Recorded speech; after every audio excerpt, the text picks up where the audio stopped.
แล้วก็สิไล่เบิ่งนี่นะลองเบิ่งเฮือนบ่าแตวมันสิเบิดเท่าใดฮะ จังว่านี่แล้วนั่นก็ได้ลองเบิ่งเจ้าคันเจ้าได้ยินว่านั้นเจ้าสิดีใจว่าฮะดีใจเด้ลูกเอ้ยก็เบิ่งก่อน เพิ่นสิซอยบ่หมดเลยและสิซอยก่อน4 เมตร4 เมตร10 บาทต้องเว้า4 เมตร 90พุ่นแล้วนี่90เลยนะ4 เมตร 90ตัวนี้ก็4 เมตร 90ข้างหน้าอีกช่างกันก็ทั้งหลังบ้านเอาลงใน4 เมตรเนาะอันนี้แม่นบ่ ใช่ ทางนี้เด้บ้านน่ะ ทั้งนี้บ่ทันได้แท้ซ้ำกันนั่นแหละ บ่ซ้ำได้ข่อยว่า บ่ค่อยแท้บ่บ่ เพราะว่ามันซ้ำกันเด้ ลักเกมันขึ้นบนทางกระซีดีกว่าเมื่อกี้แท้ก็เพียจับลงมาพร้อมกันนะอ้าวเด้จับบ่จะสิสิเยอะจ้างบ่จะได้จ้างเบิ่งก่อนเด้อพี่น้องอันนี้สมมุติต้องได้ซื้อไม้เส้นมาใช้พร้อมนี่มันได้ใช้ไม้พร้อมนี่พี่น้องเอ้ยเพื่อเฮ็ดผาก็วางออกละคันห้องเอาตัวนี้คือมันใช้ผาติดห้อง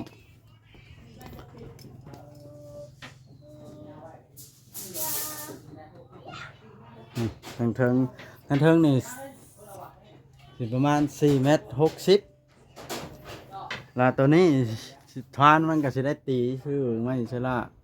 ไม่เส้นนี่มาตีพี่น้องเอ้ยมาตีใช่กัน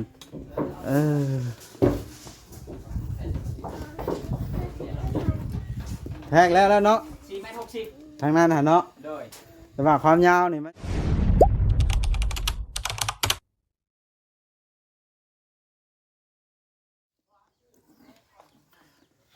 โดยสบายดีเปิดภาพขึ้นกันเนาะสบายดีปีใหม่เด้อเบิดสุขุสู่คนเนาะบ่ว่าสิเป็น FC อยู่นอกหรือว่าอยู่ในอยู่ลาวพี่น้องเอ้ยก็ยินดีต้อนรับเข้าช่อง YouTube ของบ่าวบอสชาแนลในปี2026ปีนี้พี่น้องเอ้ยขอให้ FC ที่เข้ามาเบิ่งคลิปของบ่าวบอสเนี่ยอยู่ดีมีแห้งสุขกายสบายใจเด้อพี่น้องเด้อเนาะเปิดภาพขึ้นมานี่ก็มาเฮือนปาวอนพอดีว่าเบาดิซื้อพาเพิ่นมาซื้อไม้แผ่นเรียบแล้วก็ที่อยู่ที่นอนเครื่องต่างๆมาขึ้นเฮือนปาวอนนี่แหละพี่น้องก็เตรียมไว้เนาะ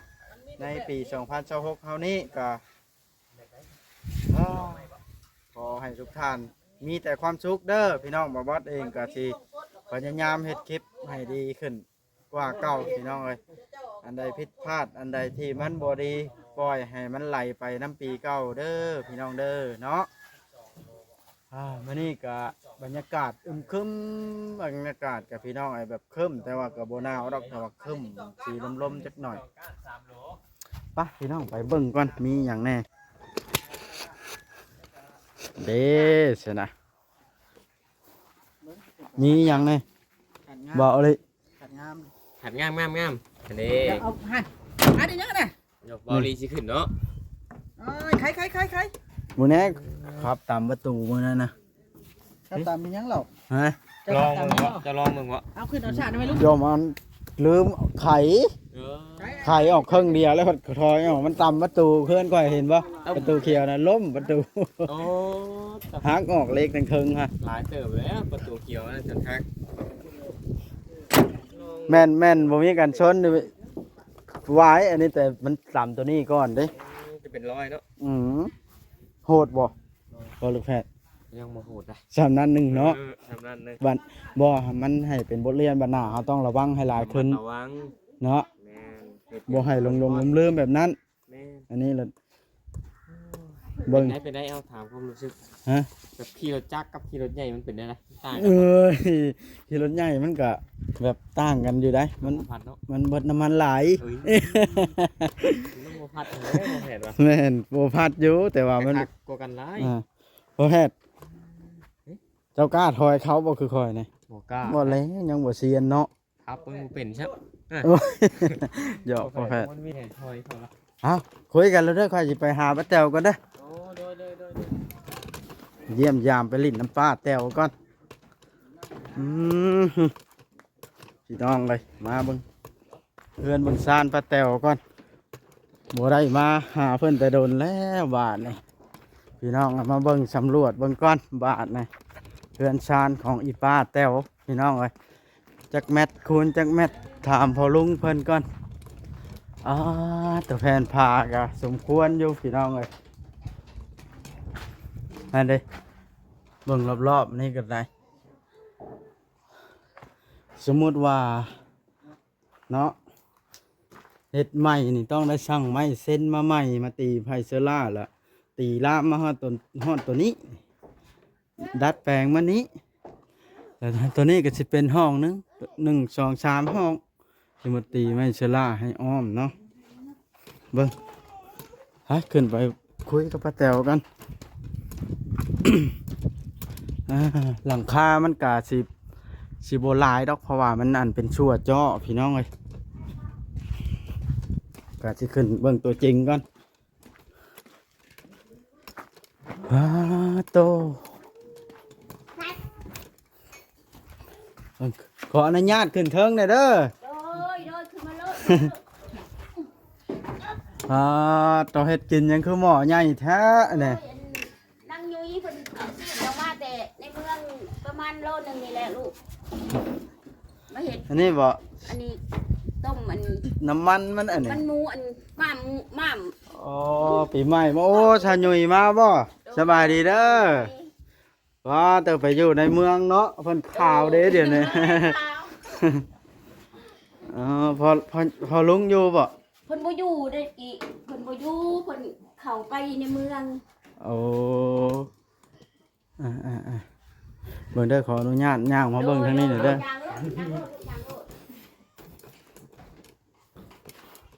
ป้าแตว โดย เฮือนเจ้านี่จังแม่น โอ้โหไอ้ถามเขาต่อเพิ่นผู้เฮ็ดเด้อลูกเด้อต่อเอ้ยจักแมทเฮือนนี่ลูกก็เฮ็ดจำพิดจะเฮ็ดคือเฮือนดอกกังแกขึ้นสีเสาอันนี้ก็สีเสาเฮ็ดคือเฮือนดอกกังแกนี่ลูกแล้วก็ออกเท่าน้อยจักแมทเพิ่นถามหาเพิ่นมาบอกคุณดูลูก โอ้ชาหนุ่ยงามขึ้นได้เพิ่นได้นั่นฮะไปเฮ็ดงานหยังชาห มา นุ่ บ ย อกคุณดูลูกงานนำเด็กลงมาค้ เอามานี่เพิ่นหยุดบ่จังได๋มา ำโดย ดอกงามทอนเงินปีใหม่ทอนเงินปีใหม่แล้วจะมี จักแมทก็ เวียดเนี่ยฮะ ทำงานบ้านแบบนี้ได้ลูก พวก แม่ว่าตั้งแต่อันพ้นบ่ตั้งแต่หั่นตั้งแต่เช้านี้มาฮอดเช้านี้ได้ประมาณจังแม่น เช้าตัวสุดเลย เสาสุดจนหอดเสาพี่ เขาแอมห้องหรือเปล่า แมทแต่ขาแอมหอมมานี่จะหอดพี่ แม่น เล็ดแมท 11 เมตร โดยนั่นแหละ ทางตั้งเลยขึ้นจนฮอดคือประมาณจังแม่น 2 เมตรหาติ ฮะ 2 เมตร3นี่แหละ นี่บ่เอาแม่นมาแทกเบิ่งเนาะค่ะ เขาเงินไปซื้อน่ะ บอกว่ากับปีใหม่คืออยากหล่อเนาะ เอ้ยขอบใจเอ้าข่อยแล้วว่าคนมาจะใส่ว่าออดบ่นอนอยู่นี่ มันฟิวนอนได้จำสินอยู่วัดลาย แม่นเมาบ่ป้าออดคือมานอนอยู่นี่ฮะ ว่ามาจะผิวขาว เขาดาวบ่ เขาดาวเด้นั่ง เขา กิน ดาวเขาดาวสะพดปากขามปี แสดงว่าป้าออดเขาดาวจนลุกยากบ่เดี๋ยวนี้นะเขาเนี่ยไดกระดักกระดอดฮะ บอกคนไหนจำสินอยู่วัดป่า เอาเฮ็ดจำชินคือกบเขาเบ้านี่บ่ ติดไปหอมแก่งเนี่ย ว่าไปทั่วเนาะ วันนี้มั่วจะเจอถึงเอาเงิน10,000เป็นสินัก เฮ้ยมันบ่มีห้านค่าอยู่นี่ เอาบ่รอแก้เสื้อ มีบ่กำแมทนะเขาสิแทกเบิ่งนี่อันนั้นบ่ไม่แมทกระดาษ น่าจะเป็นนะ เอาแม่นายเนาะมาเลย เออ ที่เขาอิ่มแล้วป่ะลูกอ่ะ เอาเด้อ 2 เมตร 30อีก 2 เมตร 30เนาะ เลย จะหันมานี่2 เมตร 30ทั้งนั้นล่ะ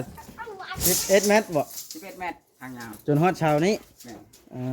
11เมตร คูณ2 เมตร 2 เมตร 30 โดย โดย หรือว่าในการเต้นเลยเนาะ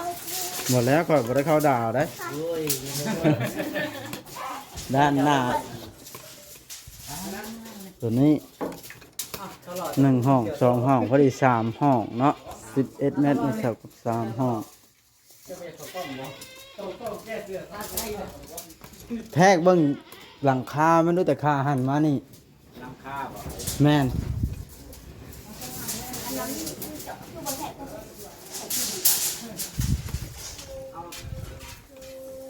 ยัดให้อ้ายดู ไปจับเบิ่งเด้อกิ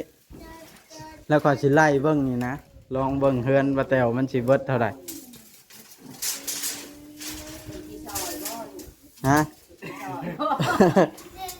จังว่านี่แล้วนั่นก็ได้ลองเบิ่ง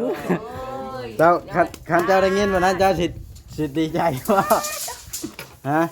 ดีใจเด้อลูกเอ้ย ก็เบิ่งก่อน มันสิซอยบ่หมดเลยและสิซอยก่อน 4 เมตร4 เมตร สิปากเว้า 4 เมตร 90แล้วนี่ 90เลยนะ4 เมตร 90 ตัวนี้ก็4 เมตร 90ข้างหน้าอีกทำกันกับทั้งหลังบ้าน เอาลงใน 4 เมตรเนาะ โต๊ะอันนี้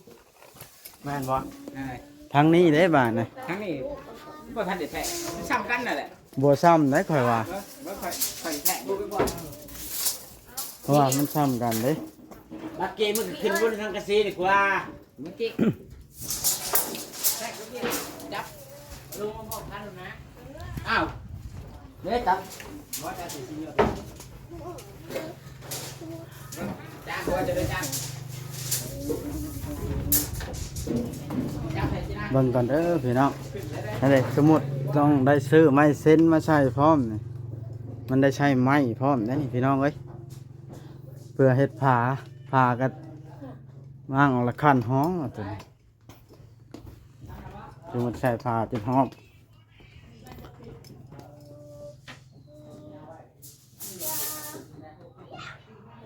ทางเทิงนี่สิประมาณ4 เมตร 60แล้วตัวนี้สิทานมันก็สิได้ตีคือไม่ใช่ละไม่เส้นนี่มาตีพี่น้องเอ้ยมาตีใช่กัน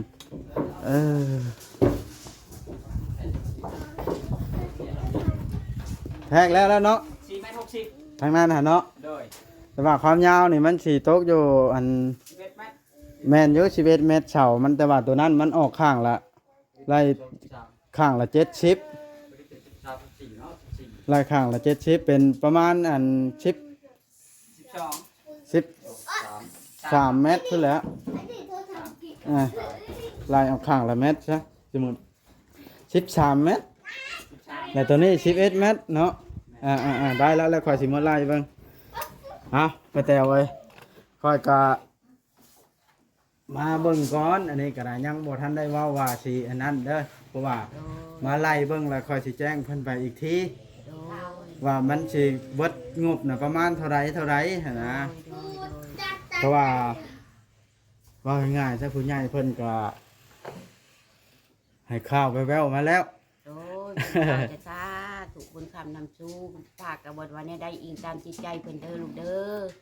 โดย คันยังเพิ่นซอยกระท่าถูกยังว่าส่งท้ายปีเก่าปีใหม่เข้ามาขอเพิ่นมีโชคมีลาภสุขภาพเข้มแข็งคันแนวเพิ่นซอยเพิ่นบ่ซอยกับป้าบ่ว่าเนี่ยใด โดยแล้วแต่เพิ่นเนาะ โดยแล้วจะเพิ่น เพิ่นก็สิช่วยอยู่แล้วว่าเพิ่นจังบอกมา เพราะว่าค่อยก็เว้า100%บ่ได้เด้อป้าแต๋วเอ้ยเพราะว่า เพิ่นซอยกับ มา ป้า เบิ่ ก็ ง ดี ซะ ใจ ก่อน เพิ่นบ่ซอยกับป้าก็ดีใจ อ๋อ อิงตามจิตใจของเพิ่นป้าบ่ได้ว่าเนี่ยใด โดยโอ้ถือว่ากว้างเติบแล้วนี่เนาะ โดย เพื่อตีทวานมันอีกนี่เนาะ โดย เอาไม้เส้นอีกนี่อืมตัวนี้ก็สิเฮ็ดอีกห้องหนึงต่างหากนี่เนาะมันเป็น3ห้องได้เฮือน โด เจ้าย กับป้าก็จะเฮ็ดอย่างนั้นแหละเพราะว่าลูกก็หลายคนก็บ่ ว่า มี ทางนอกนี่สิจ้องเป็นนอกต่างหากนี่พอดีเหมาะเลยตัวนี้เนาะ โดย ฟังก่อนสิถามลองมึงสมมุติว่า เพิ่นช่อยเครื่องของสมมุติบ่ได้มีค่าจ้างนี่สิเฮ็ดเองได้บ่ ได้เฮ็ดเอง สามมันถูกคนได้ลูก ฮะ คันแนงว่าเพิ่นซอย เพิ่นออก ป้า ซื้อ บ่ให้จ้าง ป้ามีแต่ให้ซื้อวัตถุมาแล้วลูกในเฮือนกับพ่อในเฮือนเฮ็ดบ่ให้จ้างหยังจักอย่าง อ๋อขอเพียงแต่ได้สิ่งของมา พอเพียงแต่ได้สินวัตถุสิ่งของมาตกแต่งเชิงย่อมเฮือนซ่านเนี่ยพอได้อยู่ได้เซา อืม ป้าบ่ให้จ้าง โดยคันแบบว่าเพิ่นให้เฮ็ดเนาะสมมุติคนเอาบ่เพียงพออยากได้จ้างคนมาเพิ่มได้ซะก็แล้วแต่เพิ่น ก็ เนาะ ชุดแล้วแต่เพิ่น อืมขอยสิแจ้งเจ้าเลยให้เจ้าทราบเลยแล้วกัน เพราะว่าอันที่คอยเข้ามานี่ก็เพิ่นบอกให้มาเบิ่งมาแทกว่าแทกละแจ้งเพิ่นแล้วสิไล่เบิ่งว่ามันเบิดเท่าไรหันนะ โด แล้ว ย ส่งให้เพิ่นเบิ่งถ้าเพิ่นบ่นักหนากว่าแฮงก็เพิ่นสิช่วยนะ โดยป้าบ่ได้ว่าเนี่ยได้เด้อกันเนี่ยเพิ่นซอยจะสาธุ โดยคำแบบว่าเพิ่นบ่ช่วยก็มันเป็น บ่ช่วย น้ำ กับ บุญ ป้า บุญ บ่ ป้า ซ แต้ อยว กับ ลี ป้า นะ ก็บ่ได้ว่าเนี่ยได้ซอยกะ ป้าก็ดีใจคันเนี่ยเพิ่นบ่ซอยกับป้าบ่ได้ว่าเนี่ยได้ โอ้ยคอยว่าเพิ่นเนี่ยคนระดับนี้เพิ่นบ่เว้าเล่นดอก โดยแต่ว่าได้ แต่ ยิ ว่าน ค่อ เสี ย ยง น่ะสิบ่ทันเว้าชื่อเพิ่นได้ ได้ยินแต่เสียงเพิ่นได้ยินแต่เพิ่นเจ้ามาหาแบมครับลูกหันมาให้ข่าวแบบนี้ป้าก็ดีใจแล้วภูมิใจที่สุดในความเว้าของเพิ่นป้าก็ดีใจ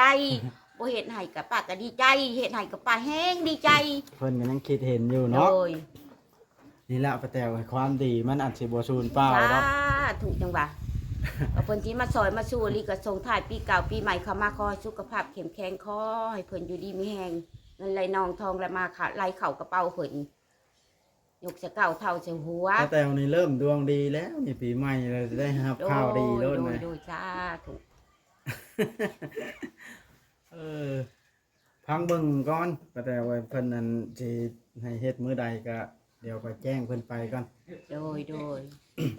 ด้ยินซ้ำนี้ก็ดีใจแล้วเนาะ ได้ยินสำนี้ก็ป้าก็ดีใจแหละ อืมคันโหดได้มาตัวนี้เด้สิปล่อยไว้เป็นร่องทางย่างบ่ก็ดีอยู่ได้อล่ะเพราะว่าเฮ็ดประตูบ่ โด นั้น ย ไว้ เฮ็ด ช่อง ได้กะเฮ็ดเอา ตัว ติ ตัวนี้นี่สิคันห้องสมมุติว่า โดยคันห้องยังให้ลูกน้อยก็เพราะว่าพฝนเป็นยามผ่านยามฝนเพราะว่าเดี๋ยวนี้บนอยู่บนเช้ามันแนวนั้นดอก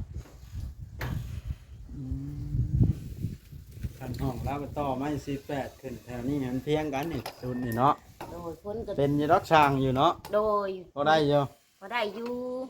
อืม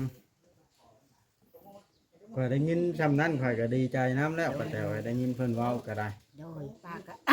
ป้าก็คืออยู่ชุมเจ้าก็สอนหมดความสามารถป้าก็ลูกสาวก็เข้าเบิ่งอยู่ในคลิปมากะหลังบางครั้งกับป้าก็โอ้เพิ่นน่ะสิมาซอยก็ยังดีใจอยู่เพราะว่าชุมเจ้าก็ซอยความปากความเว้าป้าก็คือได้นี่แล้วดีหรือบ่ดีกะ คือพวกลูกเห็นอยู่นี่แล้ว เป็นไรซะปีนี่เขาดาวฮะล้มยังเพิ่นข ป้า อง บ่ แก้ ได้ ม ไปทางใดลูกสาวซื้อที่หน่อไม้กินบ่ได้ไปบ่ได้ไปทางใดเด้อ ลูกชาวก็ออกมาเขาดาวนะ ดู งานเราจังมือละตอนนี้ เมื่อวานนี่กับมือนี่โชว์มือนี่แหละ สองมือแล้ว โดย อ๋อเป็นหยุดงานให้เนาะ เพิ่นว่าได้ยึดเอายึดผักผ่อนเอง เอ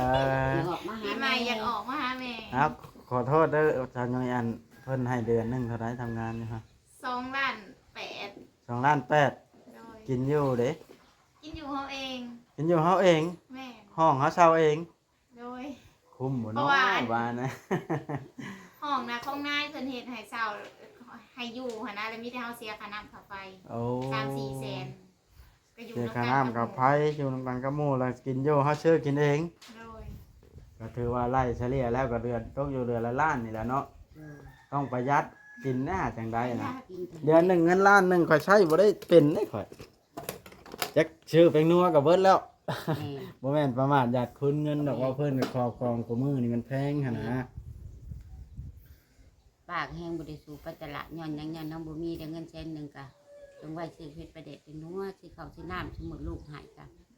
มันจะพอไปรับจ้างระบายบอนเด็กบอนน้อยกับได้แสนหนึ่ง2แสนก็ไว้ซื้อข้าวซื้อน้ำ โดย บ่ได้สู่ไปได้บ่ได้สู่ไปตลาดตะลี อ่ะข่อยมาแจ้งข่าวซำนี้แล้วป้าแตวเอ้ยคันสมมุติว่า พิ่นช่วยเลยก็ดีใจน้ำเด้อ โดยป้าบ่ดอนในใดสอนก็แฮงดีใจบ่สอนก็ดีใจ เดี๋ยวค่อยสิโทรลมกับเพิ่นอีกทีนะเนาะบ่แน่ใดค่อยก็สิมาแจ้งอีกมื้อหน้าเด้อ โดย เป็นใดก็สู้ๆขอให้เจอแต่สิ่งดีๆเด้อปีใหม่เด้อ ทุกคนฝากเด้อเท่ากับเจ้าคือกันนั่นแหละ ดีมีแห้งร่ำรวยร่ำรวย เจ้าคือกันให้ร่ำรวยบ่เด้อเจ้าอยู่ดีมีแฮงที่เอ้ยขอให้มีแต่โชคแต่ลาภขอคิดให้วิทย์ในว่าง โดย บ่ให้มีโจรมีมารมาเบียดมาเบียนนี่ให้มีตั้งแต่ความดีๆเข้าในเนื้อในกายเจ้ากะ แล้วผู้ใหญ่เพิ่นอยากช่วยก็ให้พรเพิ่นน่ะก็เพิ่นพาเพิ่นเบิ่งเห็นก็ได้ ป้าก็ให้ได้กินให้ สง อีก ท้ายปีเก่า ไอ้ปีใหม่เข้ามาขออวยพรให้เพิ่นมีสุขภาพเข้มแข็งอยู่ดีมีแห้งความเจ็บจะได้ความไข่อย่ามีเด้อโศกลาภโศกหายขอให้ไปนำปีเก่าขอให้มีแต่โศกแต่ลาภให้มีแต่เงินแต่คำสาธุ เดี๋ยวชื่อของเพิ่นน่ะค่อยยังสิบ่ทันแจ้งให้ฮู้เด้อ โดย แล้วค่อยก็แบบว่ายังอันแบบว่าบ่ทัน100%หั่นนะ โดย เนาะจังใดก็อยู่ดีมีแฮงสบายดีก็สิได้จบคลิปแล้ว สาธุ สบายดีชาวยุ้ย สบายดี น้องบ่พุ่นนี่ แม่น อ่า น้องชายหลาน อันนี้เด้ อันนี้ลูกชาย ลูกชายใหญ่เห็นว่าวแล้วลูกชายกันเนาะขาดพ่อบ่หรือมีแล้วก็มา ยังบ่มี อ่ะเดี๋ยวก็มีแหละเนาะหน้าตางามไปร้อยอยู่ปานนี้ เอ้าเปิดทางไหน เอ โอ้ อย เนาะอ้าวพี่น้องเลยก็คือมื้อนี้ก็แบบที่บอบอสเว้าไปแหล้วเนาะพี่น้องถ้าเกิดว่าผิดพลาดประการใดบ่ม่วนนุ่นหูก็ขอโทษขออภัยนำเด้อพี่น้อง FC ทุกท่านเนาะโอ้สิว่าแนวใดละบอบอสก็ได้เพราะว่าทางเพิ่นก็บอกให้เอามาเบิ่งเนาะเฮาก็มาตามที่เพิ่นบอกนั่นแหละอันเด้เฮือนชานก็กว้างพอสมควรอยู่แต่ว่าด้านเทิงมันน่ะเพิ่นเอาสังกะสีเก่าๆแล้วก็ไม้พาเฮือนแต่สมัยดึกดำบรรพ์ทวานตัวนี้กับทันตีได้ตีทวานแน่แล้วก็มุงทั้งหน้าทั้งหลังมันก็สิดูดีขึ้นคันอันสมมุติว่าใส่ผ้าไม้เบิดก็คือสิอันบ่แพ้เฮือนประวรแบบความงามสีแดงจังต้องละบาทในพี่น้องเลยนี่เลยเฮือนประวรก็ได้จังไดก็ขอให้ผู้รักผู้ใหญ่ผู้เพิ่นช่วยเหลือคนขอให้เพิ่นอายุมั่นขวัญยืนอายุ100 ปี1,000 ปีขอให้เจอแต่สิ่งดีๆเด้อผู้รักผู้ใหญ่ผู้เพิ่นที่อยากช่วยเหลือกันเนาะขอให้เพิ่นได้บุญหลายๆขอให้เพิ่นกินบ่บกจกบ่ลงขอให้เพิ่นรวยๆยิ่งๆขึ้นจังใดก็ได้